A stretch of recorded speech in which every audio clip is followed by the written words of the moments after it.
A teaspoon of lime juice and add a teaspoon of coconut oil and keep adding some granulated sugar and mixing it well with every addition.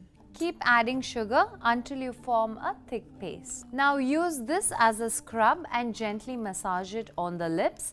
Do this every day and wash it off with plain water. And the granulated sugar acts as an exfoliant, removing the dead cells from your lips. Apply some honey on your lips and leave it overnight.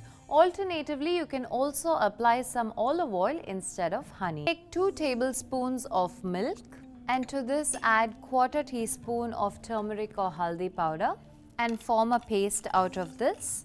And now moisten your lips with some water and using a soft brush gently scrub your lips and then apply this turmeric and milk paste over your lips. Leave it on for few minutes and then